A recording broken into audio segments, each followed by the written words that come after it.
All right, I have compost.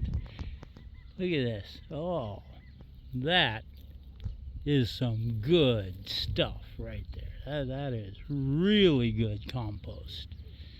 All right.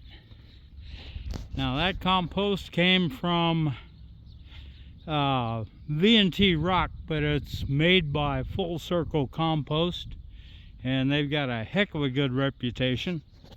And of course, right over here, I've got my pile of topsoil.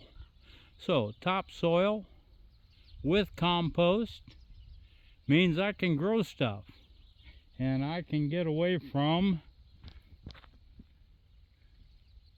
that stuff right there, which is the native dirt. Has nothing in it. All right, so anyway, that's that. I've got compost and topsoil, so let's get busy.